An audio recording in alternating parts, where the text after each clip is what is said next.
నమస్కారం. సూర్యాపేట జిల్లా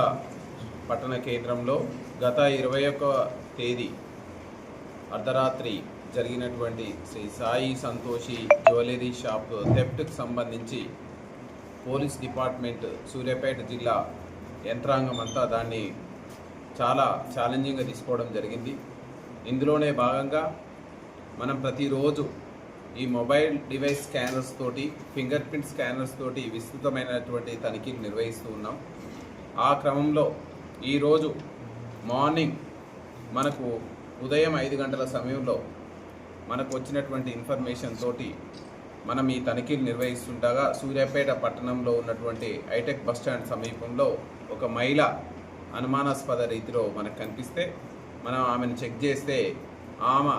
సంబంధించినటువంటి బ్యాగులో మనకు ఈ సాయి సంతోషి జ్యువెలరీ షాప్కి సంబంధించినటువంటి థెఫ్ట్కి గురి కాబడిన కొన్ని ఆభరణాలు మనకు లభ్యమైనవి. ఆమెని మనం విచారణ చేయగా ఆమె తన యొక్క వివరాలను మేకల యశోద, ఈమె భర్త శ్రీను, ఈమె 30 సంవత్సరాల వయసు ఉంటుంది, నాయుడుపేట ఆఫ్ ఖమ్మం జిల్లాకు సంబంధించినటువంటి మహిళగా మనకు వివరాలు వెల్లడించడం జరిగింది. ఈమె మనము ఏదైతే సూర్యాపేట జిల్లా కేంద్రంలో 21 అర్ధరాత్రి జరిగినటువంటి ఈ యొక్క జ్యువెలరీ షాప్ థెఫ్ట్ కేసులో ప్రధానమైనటువంటి అనుచరులకి ఈమె ఆశ్రయం ఇస్తూ అందులో ప్రధానమైనటువంటి నేరస్తుడు ఎవరైతే ఉన్నారో మనం టెక్నికల్గా గుర్తించినాం. ఆ టెక్నికల్గా గుర్తించినటువంటి వ్యక్తికి ఈమెకు సంబంధం కలిగి ఈమె ఈ నేరానికి సంబంధించినటువంటి ఫైనాన్షియల్ అసిస్టెన్స్ కానీ అదేవిధంగా ఇక్కడికి రావడానికి, ఇక్కడ ఫాస్ట్ ఫుడ్ సెంటర్ పెడుతున్నామని చెప్పి ఒక రూమ్ రెంట్ తీసుకోవడానికి, దానికి సంబంధించినటువంటి డబ్బులను సమకూర్చుకోవడానికి, ఈ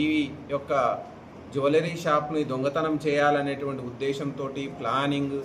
దానికి సంబంధించినటువంటి ఏ విధంగా చేయాలనేటువంటి ఒక ప్రణాళికని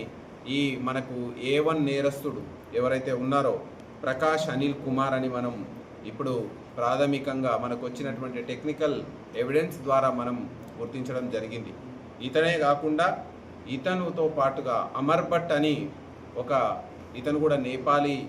దేశానికి చెందినటువంటి గూర్ఖా పనిచేస్తూ ఖమ్మంలో వివిధ కాలనీలలో తిరుగుతూ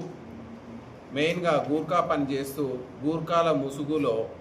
వీళ్ళు వివిధ కాలనీలలో విలువైనటువంటి ఏవైతే షాపులు, జ్యువెలరీ షాపులు ఉన్నాయి, బ్యాంకులు ఉన్నాయి,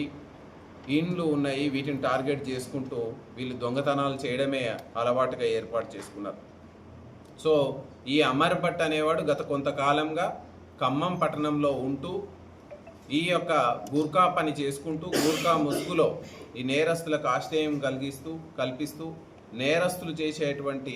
దొంగతనాల్లో, ప్లానింగ్లో, రెక్కీలో ఉంటూ వాళ్ళు ఇచ్చేటువంటి సొమ్ముకు ఆశపడుతూ ఇతను కూడా ఈ నేరంలో ఉన్నట్టు మనకు ప్రాథమికంగా తెలిసింది. ఈ మేకల యశోద ఖమ్మంలోనే ఉంటూ, అదేవిధంగా అమర్ భట్ అనే వాళ్ళు ఖమ్మంలో ఉంటూ వీళ్ళు ఏదైతే ప్రధానమైనటువంటి నేరస్తుడు ప్రకాష్ అనిల్ కుమార్కి ఆశ్రయం ఇచ్చి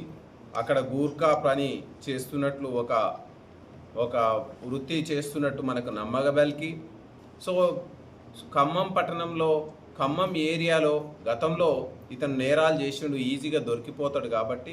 మనం కొంచెం ఖమ్మంకు దూరంగా మనం నేరాలు చేస్తే మనం ఎట్టి పరిస్థితుల్లోనూ దొరకము అనేటువంటి